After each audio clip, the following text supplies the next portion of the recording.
الرحمن الرحیم۔ حضرت ابو موسیٰ اشعری رضی اللہ تعالی عنہ روایت کرتے ہیں کہ آپ صلی اللہ علیہ وسلم نے فرمایا بوڑھے مسلمان کا اکرام کرنا، حافظ قرآن کا جو غلو بھی نہ کرے اور اس سے ہٹ جانے والا بھی نہ ہو اکرام کرنا، اور عادل بادشاہ کا اکرام کرنا من جملہ اللہ کے اکرام کرنے کی طرح ہے۔ سرکار دو عالم صلی اللہ علیہ وسلم نے 3 بندوں کے اکرام کی فضیلت کا ذکر فرمایا۔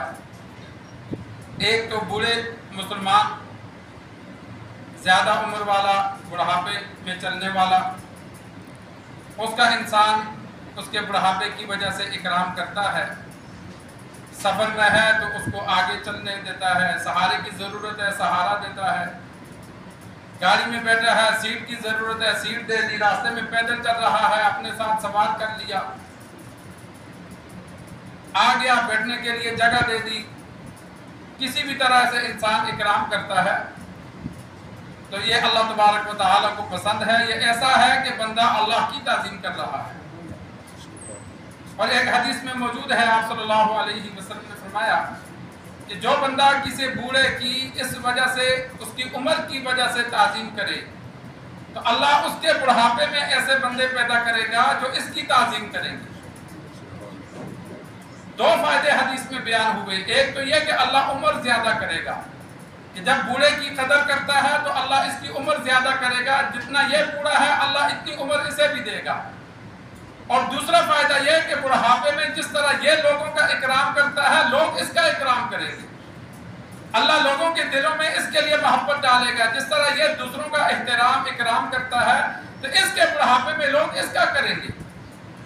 یہ جو ہمیں بعض جگہوں پہ جھڑک پڑتی ہے، ڈانٹ پڑتی ہے، برا بلا ہوتا ہے تو وہ ہمارے کیے کا بعض دفعہ بدلہ ہوتا ہے کہ ہم نے بڑوں کو ستایا ہوتا ہے تو جب ہم پورے ہوتے ہیں تو ہم بھی ستائے جاتے ہیں۔ تو اگر ہم بڑوں کے ساتھ اچھا کریں گے تو کل ہم پورے ہوں گے تو ہمارے ساتھ بھی اچھا ہوگا۔ اب یہ حدیث میں سلام آپ صلی اللہ علیہ وسلم کا فرمان ہے۔ اور دوسرا آپ صلی اللہ علیہ وسلم نے فرمایا حافظ قرآن، عامل قرآن، قرآن مجید پڑھنے والا، پڑھانے والا، دین سیکھنے والا، سکھانے والا، جو اس میں پر عمل کرتا ہو، قرآن مجید پر تجاوز نہ کرتا ہو اور بے عمل نہ ہو تو اس کی بھی خدمت کرنا، اس کا اکرام کرنا۔ امام احمد بن حنبل رحمہ اللہ وضو فرما رہے تھے، ایک بندہ پیچھے وضو کر رہا تھا تو وہ وہاں سے اٹھ گیا اور امام احمد بن حنبل رحمہ اللہ سے آگے جا کے بیٹھ کے وضو کرنے لگا تو اس سے پوچھا کیا وجہ ہے؟ دریا ہے جہاں بیٹھ کے وضو کرو؟ اس نے کہا نہیں، وہ امام صاحب ہیں، مجھے پسند نہیں آیا کہ میں وضو کروں اور پانی ادھر سے گزرے، اس لیے میں اٹھ کر آگے چلا گیا تو خواب میں دیکھا اس عمل کی وجہ سے اللہ نے اسے معاف کر دیا۔ تو اکرام کا فائدہ ہوتا ہے۔ کل ایک واقعہ سن رہا تھا، دمشق کے قبرستان کا مختصر سا واقعہ ہے کہ جو گورکن تھا اس نے جب قبر کھودی، جب میت کو دفنانے لگا تو اس نے کیا دیکھا کہ جیسے ہی میت کو قبر میں رکھا تو پورا قبر باغ بن گئی اور یہ بے ہوش ہو گیا ڈر کے مارے۔ میت غائب، بندے آئے لے گئے، اس کو باہر نکالا، قبر کو بند کیا، منہ پہ پانی وغیرہ ڈالا، ہوش میں آیا تو اس نے دیکھا کہ جو عورت جس کا بچہ تھا جو لے کر آئی تھی وہ واپس چلی گئی۔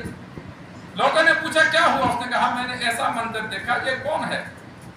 انہوں نے کہا وہ عورت تھی، چلی گئی۔ کچھ عرصے بعد دوبارہ پھر ایک میت آئی، اس کے ساتھ بھی یہ منظر ہوا لیکن بے ہوش نہیں ہوا، پہلے یہ منظر دیکھ چکا تھا۔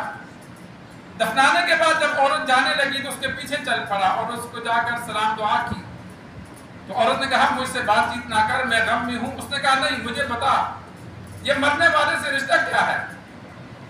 اس نے کہا مرنے والے سے تو یہ میرا بیٹا ہے۔ اس نے کہا کچھ عرصہ پہلے آئی تھی، ہاں، اس نے کہا وہ بھی میرا بیٹا تھا۔ تو اس نے کہا تو کیوں پوچھتا ہے؟ اس نے کہا کہ میں اس لیے پوچھ رہا ہوں کہ پہلے بیٹے کو جب دفنایا تو قبر باغ بن گئی، اس کو دفنایا تو پھر بھی باغ بن گئی، تو یہ دونوں کیا کام کرتے تھے؟ اس نے کہا ایک علم سیکھتا سکھاتا تھا جو پہلے فوت ہوا، اور یہ دوسرا کھیتی باڑی کرتا تھا، لیکن یہ علم والے پر سارا خرچہ کرتا تھا۔ اللہ نے اس کی خدمت کی وجہ سے اس کو بھی یہ اعزاز عطا کیا۔ اللہ نے دنیا والوں کو دکھانا تھا کہ اس نے عالم کی خدمت کی تو اللہ نے اسے بھی مرتبہ دیا۔ تو بعض واقعے ایسے ہوتے ہیں کہ جو اللہ تبارک و تعالی دنیا میں دنیا والوں کو دکھانے کے لیے محفوظ کر لیتا ہے۔ اور تیسرا آپ صلی اللہ علیہ وسلم نے فرمایا عادل بادشاہ، قاضی ہو، علاقے کا امیر ہو، پورے ملک کا امیر ہو، اگر وہ عدل کرتا ہے، ظالم نہیں ہے، اکثر فیصلے اس کے درست ہیں، تو اگر اس کے ساتھ واسطہ پڑے تو انسان اس کا اکرام کرے، ادب سے نام لے، تو یہ بھی گویا کہ اللہ کی تعظیم ہے۔ لیکن ظالم ہے تو پھر نہیں، ظالم ہے تو پھر تو برا ہی بھلا کہا جائے گا۔ لیکن علماء نے لکھا ہے اکثریت کو دیکھا جائے، کوئی بھی عہدیدار ہے، بڑا ہے، تو اس کے اگر اکثر اس کے فیصلے درست ہیں، اکا دکا غلط ہیں، تو پھر اس کی تعظیم ہے۔ لیکن اگر اکثر فیصلے غلط ہیں، اکا دکا کوئی ٹھیک ہے، تو پھر تعظیم نہیں۔ تو اکثر کو دیکھا جائے گا، اگر اکثر عدل کرنے والا بادشاہ ہے تو اس سے واسطہ پڑ جائے یا اس کا تذکرہ کیا جائے تو ادب سے کیا جائے، یہ ایسا ہے گویا کہ اللہ کی تعظیم کرنا ہے۔ اللہ سے دعا ہے اللہ ہمیں دین سیکھ کر سمجھ کر عمل کرنے کی توفیق عطا فرمائے۔